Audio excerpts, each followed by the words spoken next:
El 21 de agosto del 2025 se presentó una situación, un hecho que afectó a más de 100 familias en Cali. Y es que el Estado tiene una responsabilidad cuando por acción, por omisión o extralimitación de sus agentes se genera un daño. Como un camión cargado de estos elementos que ponen en riesgo la vida de las personas puede avanzar más de 70 kilómetros cargados sin ningún tipo de control. Y no solamente la responsabilidad de la administración frente a las casas, sino también sobre las vidas de las personas que se resultaron lesionadas, sobre la integridad de esas personas y sobre cómo se va a reparar a los familiares sobre estos daños que vivieron. Uno puede solicitarles que, además de hacer estas reparaciones económicas que nosotros ya conocemos, se puedan buscar unas reparaciones simbólicas.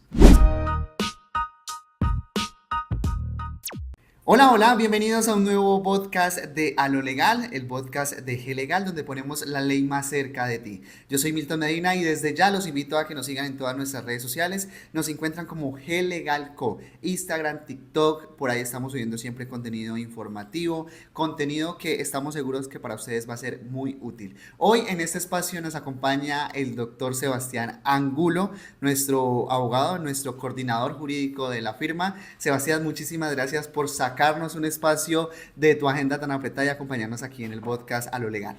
Claro que sí, estoy muy gustoso de acompañaros el día de hoy, me alegra muchísimo saludarte y espero que sea una jornada muy enriquecedora para todos nuestros oyentes. Así va a ser, Sebas, porque contigo quiero hablar de un tema que puede ser muy útil para muchas personas que están pasando por esa situación en este momento o que desgraciadamente de pronto en otra situación lo pueda pasar. Hace algunos días, con exactitud el 21 de agosto del 2025, se presentó una situación, un hecho que afectó a más de 100 familias en Cali, que fue una explosión en las inmediaciones de la Escuela Militar de Aviación Marco Fidel Suárez. Quiero que hablemos justamente de esa situación, porque a raíz de este suceso no solamente se perdieron vidas desgraciadamente, sino que también hubo varios daños materiales. En ese caso, por ejemplo, a todas las casas que estaban alrededor se les explotan los vidrios, los negocios que estaban alrededor, pues se les daña absolutamente toda la utilidad. Quiero que hablemos justamente de esa situación, Sebas, que entremos en materia, qué puede hacer la gente en este caso, ¿sí? Porque de ¿de quién es la culpa? Pues de las personas que de pronto hacen este daño. Pero ¿quién responde? ¿Quién me ayuda? ¿Quién me puede colaborar para recuperar lo que de pronto con mucho esfuerzo, año tras año, he podido construir? Bueno, esto es una pregunta muy muy interesante porque nos trae a relucir ese tema tan interesante que es la responsabilidad del Estado. ¿Cuándo el Estado es responsable o no de un acto que se cometa dentro de la administración, dentro de una ciudad y que a la larga termina afectándome a mí como particular, a mí como ciudadano, a una persona de a pie? En ese tipo de casos hay algo bien interesante y es que el Estado tiene una responsabilidad cuando por acción, por omisión o extralimitación de sus agentes se genera un daño, es decir, el daño causado de las acciones o omisiones de los servidores públicos o funcionarios públicos genera una responsabilidad. Y en un caso como el que lastimosamente vivimos en la ciudad de Santiago de Cali, pues de acuerdo a las características del caso y de acuerdo si se logra probar que efectivamente el Estado y la municipalidad y el ejército pudo haber evitado esa situación, realmente pudo haber ejercido acciones que hubieran minimizado el daño, que hubieran evitado que eso sucediera, pues probablemente se puede hablar de una responsabilidad del Estado sobre este tipo de cosas. Sebas, para ir haciendo, digamos, como unas pausas e ir explicando punto por punto. Primero, ¿cómo se puede demostrar de que efectivamente el Estado o las personas, pues, del ejército, de la policía, bueno, de la autoridad, pudieron haber evitado esta situación? Bueno, en una primera medida es de analizar 100% que el Estado tiene un deber de protección sobre todos los ciudadanos. Y este deber de protección no solamente lo invita a tener agentes de la fuerza pública en las calles, sino también a brindar esas garantías necesarias para evitar que un daño mayor suceda y que afecte, por ejemplo, a la población civil. Para nadie es un desconocimiento que en este momento Colombia está pasando por un conflicto armado, que hemos vivido históricamente unos conflictos armados que afectan a las personas, que afectan a las poblaciones y esto las hace especialmente vulnerables en algunos contextos, especialmente cuando se viven cerca de donde hay zonas donde hay militares, donde hay de pronto centros de concentración donde hay capital armamentístico, pues esto sin duda pone en riesgo a personas que se encuentran alrededor, que pues desgraciadamente pues resultan ser población civil. Digamos, un ejemplo en resumen de lo que me estás diciendo, es decir, que no debería o no se recomienda que hayan en perímetros urbanos, llámese ciudad, municipio, bueno, donde haya un casco urbano, como esas concentraciones, porque por ejemplo, si ponemos un caso en específico aquí en Cali, pues además de esta escuela de aviación donde se presentó la situación, también tenemos otro batallón que queda literalmente pues dentro de la ciudad. Esto sin contar de pronto de otros espacios. ¿Se me escapa de pronto alguno otro o solamente aquí tenemos el batallón y la escuela? Bueno, tenemos también un batallón de alta montaña, pero este sí está un poco más Más alejado retirado, ok. de la urbe. No obstante, sí es importante entender que si bien no hay una prohibición expresa de que existan estas fuentes militares dentro de las ciudades, internacionalmente el derecho internacional y los diferentes conflictos armados que hay en el mundo nos han enseñado que siempre que un grupo armado, bien sea el ejército o sea otro grupo armado al margen de la ley, quiere decir que tenga armas, se encuentre en un lugar específico, eso siempre va a ser objeto de que pueda existir violencia sobre ese lugar. Por eso es que en zonas en rurales, por ejemplo, siempre se recomienda, según el derecho internacional humanitario, que los militares o que los grupos armados no se asienten cerca de poblaciones urbanas, que no se asienten cerca de colegios, que no se asienten cerca de sitios o puestos de salud o centros de congregación religiosa, porque eso lo que va a causar a la larga es que las personas queden en ese fuego cruzado.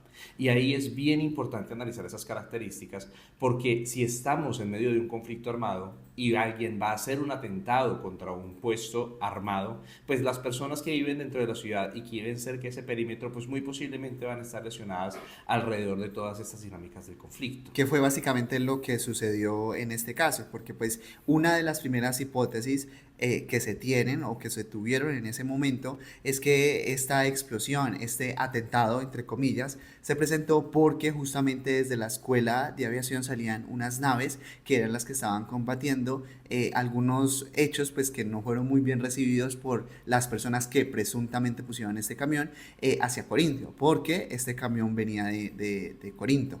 Entonces, aquí llegó al otro punto que es bastante importante para exponer, o pues tú me aclararías si es por esta razón que tú manifiestas la omisión, ¿sí? Porque otro de las hipótesis es, o bueno, la hipótesis no, otros de los juicios que se generaban es que como un camión cargado de estos elementos que ponen en riesgo la vida de las personas puede avanzar más de 70 kilómetros cargados sin ningún tipo de control. Esto me hago parte pues por parte del ejército de las autoridades. ¿A eso es lo que te refieres cuando mencionas que se debería probar de que se pudo hacer omisión en algunos hechos?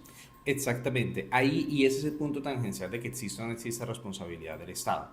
Si el Estado pudo tener conocimiento de estos hechos, si el Estado en algún momento pudo haber puesto retenes militares, por ejemplo, o pudo haber hecho Sebas, perdón, análisis.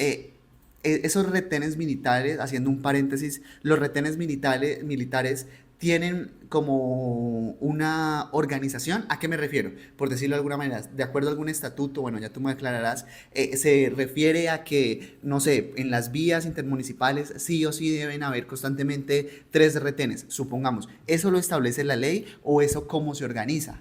Directamente, como eso hace parte de las características de seguridad nacional y de estos elementos de pronto un poco privados de la esfera del Estado, estos datos no son públicos ni de público conocimiento para todos. Ok. Pero sí la ley le da la facultad al Estado de que coloque retenes, de que haga procesos de inspección, de vigilancia, de rondeos por las vías intermunicipales, nacionales o departamentales con la finalidad de evitar de pronto alguna situación como la que se presentó. En este caso es bien importante revisar si efectivamente el Estado o la Administración o el Ministerio de Defensa o los militares no tenían ninguna clase de idea o de forma de identificar que efectivamente esto pudiese pasar. Dado a que si, por ejemplo, esta información existiese y el Estado actuó de forma negligente y los militares actuaron de forma negligente, pues habría una posibilidad de que haya una responsabilidad estatal. Entonces, eso es a lo que hay que entrar a revisar, si efectivamente la Administración tenía nociones, si esto realmente podía pasar, si habían estudios, si habían análisis, si se había vislumbrado la posibilidad de que eso sucediera, porque si no es así, pues digamos que no entraríamos a esa responsabilidad del Estado por falla en el servicio. Sin embargo, si se pudo haber evitado, si se pudo tener información y el Estado no hizo, omitió, Ahí es donde entra la responsabilidad de la administración. Y no solamente la responsabilidad de la administración frente a las casas, sino también sobre las vidas de las personas que se resultaron lesionadas, sobre la integridad de esas personas y sobre cómo se va a reparar a los familiares sobre esos daños que vivieron. Claro, porque ahí viene otro punto importante, ¿no? Que además de los daños materiales, por decirlo de alguna manera, que son muy, muy importantes, y me refiero a importantes es porque pues una familia que ha pasado años tratando de construir su patrimonio, que de un día a otro venga y literalmente queden en polvos, en ruinas sus situaciones, pues además de eso generar esos daños materiales, también generan unos daños psicológicos, ¿sí? Las personas que quedan, digamos, con algún tipo de trauma por miedo, por la zozobra, por la angustia de que, listo, ¿qué va a volver a pasar? Porque es que estoy viviendo enfrente de una base aérea, estoy viviendo enfrente de un lugar que puede ser propenso a otra situación terrorista o a otra situación que ponga en riesgo mi vida, ¿sí? Esos daños también psicológicos se tendrían que entrar a revisar y evaluar. Claro que sí, en caso de que se llegue a probar que existe una responsabilidad de la administración, el Estado no solamente va a tener que pagar los daños materiales, sí, que es el daño emergente, sino que también va a tener que pagar el lucro cesante, que es lo que yo dejé de percibir por esa situación, e incluso el daño moral, que son esos sentimientos, ese arraigo, todas esas contingencias que se pierden al haber vivido este tipo de contextos. Es ahí donde la administración debe entrar a responder en caso de que se pruebe la responsabilidad de esta y debe entrar a pagar esos daños, a cuantificarlos y a determinar a cada familia cuánto se le va a otorgar por este tipo de contextos. Sin embargo, de forma preventiva, porque eso es un proceso que puede tomar bastante tiempo y es importante que nuestros oyentes sepan que estos procesos de responsabilidad no son cortos, son procesos largos y que el tiempo a la hora de iniciar un proceso de estos apremia, porque yo solamente tengo 2 años después de la ocurrencia del hecho, ok, yo me di cuenta de las afectaciones que me generó ese hecho, hasta el momento de la presentación de la demanda para realmente demandar. Si pasan más de 2 años, claramente esa demanda ya no va a poder ser procedente. Entonces, para esto tenemos que evaluar, tenemos que tomar decisiones para determinar si vamos a acceder a buscar la responsabilidad y la reparación del Estado e investigar si efectivamente procede esta reparación para poder alegarle a las entidades y alegar por medio de la justicia la reparación de estos daños. Para estos casos, Sebas, bueno, el primer punto es que nos busquen, que nos contacten, porque claramente este proceso se debe de hacer por medio de un abogado como tú, que tienes todo el conocimiento para analizar si efectivamente pues la demanda procede o no procede. Las personas, además de buscarnos, ¿qué otras cosas deben de tener? Es decir, fotografías, no sé, los recibos de la energía, porque ese es otro punto, ¿sí? Digamos un ejemplo, listo, en esta zona que se vio afectada y días después del atentado, muchas otras zonas de Cali también se ven afectadas por cortes de agua y por cortes de energía, ¿sí? Los servicios públicos, me imagino que el recibo sigue, entre comillas, llegando normal. Eso también hace parte como de las evidencias o las pruebas que las personas deberían de adjuntar para iniciar este proceso o cuáles son los requerimientos para evaluar una posible demanda por esa situación. Bueno, en este caso lo fundamental es guardar las historias clínicas. Si yo tengo afectaciones en mi salud mental, acudir al médico, acudir a psicología para poder determinar si efectivamente existen este tipo de medidas, existen este tipo de afectaciones y con base a esas afectaciones yo poder entrar a demandar y aprobar los daños que se me han generado. Adicionalmente, documentos pues, que posteriormente, depende del caso en concreto, se solicitarán, es por ejemplo un avalúo de la casa que fue destruida en caso de que se vayan a alegar este tipo de cosas, Ok. los recibos médicos, los transportes que generalmente se gastan o se invierten en este tipo de procesos, pero cada caso y cada afectación es una afectación totalmente individual que requiere sus pruebas individuales y para eso es importante contactarse y hablar con un abogado para esto. Es decir, hablar con nosotros, con G Legal, porque ponemos la ley más cerca de ti. Sebas, esto es en el caso material que es muy importante, pero hay otro punto que es aún más importante y más delicado y más lamentable, y es desgraciadamente para las personas que perdieron la vida en este atentado y el proceso que sus familias deben de seguir, ¿sí? Porque en esta situación, hasta esta fecha, hasta el día que estábamos grabando este podcast, se han reportado 6 muertos por este atentado. Es decir, son 6 familias que tienen que vivir un dolor. El Estado no puede reparar ese dolor de una manera económica, pero sí puede de una u otra manera solventar algunos daños por dolor, por perjuicio. estoy, digamos, un ejemplo hablando desde el desconocimiento, pero ¿cómo se podría proceder para entrar a remediar, entre comillas? Pues porque una vida perdida no se puede remediar, pero sí las familias cómo pueden recibir algo, pues, por esa situación tan Claro. mala que se vivió, claro. Bueno, en esos contextos, cuando se determina la responsabilidad de la administración, la omisión de la administración, uno puede solicitarles que, además de hacer estas reparaciones económicas que nosotros ya conocemos, se puedan buscar unas reparaciones simbólicas. Estas reparaciones simbólicas pueden ir desde la construcción de monumentos, la reconstrucción de memoria colectiva, y hay diferentes medidas de reparación. Incluso si se llega a asignar de pronto todos esos tipos de procesos dentro del marco del conflicto armado, pues se puede entrar a evaluar qué tanto la persona puede entrar a un proceso de ser reconocido como víctima del conflicto armado en Colombia por medio del Ministerio Público y de la Unidad de Atención a las Víctimas de Conflicto Armado. Ok, esto, y reitero que lo hablas, es en el caso donde efectivamente se pueda demostrar que hubo una omisión por parte del Estado para evitar de que eso sucediera o pues que las afectaciones no fueran tan grandes. La pregunta cruel, ¿qué pasa si no se puede demostrar de que efectivamente se omitió y que todos los procesos conforme a la ley se realizaron y que pues por desgracia fue un evento que definitivamente no había un poder humano que podía evitar o que podía minimizar? ¿Qué pasa si no se demuestra de que hubo una omisión por parte del Estado? Bueno, en caso de que no se pueda demostrar en los tribunales colombianos de que efectivamente no haya existido ninguna omisión por parte de la administración, pues siempre se va a poder incurrir a algún recurso internacional como podrá ser la Comisión Interamericana de Derechos Humanos para buscar determinar que Colombia es responsable internacionalmente por esos hechos. No obstante, esto no quita la situación en que donde no se diga probar, donde no existan los medios probatorios para poder llegar a esta conclusión, pues las familias ya no puedan entrar a solicitar una reparación a la administración por todo lo que está sucediendo.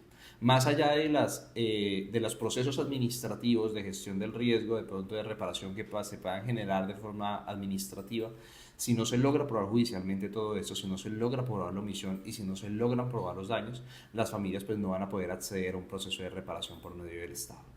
Bueno, Sebas, pues yo creo que a grosso modo queda la información muy bien atendida. Igual, si ustedes tienen algún tipo de duda, inquietud, petición de acuerdo a esa situación, porque pues este es un ejemplo, porque pasó desde este momento que estamos grabando hace algunos días atrás, pero de aquí en adelante se pueden presentar de pronto algunos otros hechos que tengan ciertas similitudes o que tengan otro contexto donde el Estado tenga alguna serie de responsabilidad. Si es su caso, si usted conoce alguna persona que esté presentando o pasando por esas situaciones, los invitamos a que se pongan en contacto con nosotros a través de nuestro chat. Nosotros estaremos muy atentos para atender su caso. Sebas, muchísimas gracias por habernos acompañado. Con muchísimo gusto, esperemos encontrarnos en próximos eventos y oportunidades. Así es, yo soy Milton Medina y esto es A lo Legal, el podcast de G Legal, donde ponemos la ley más cerca de ti.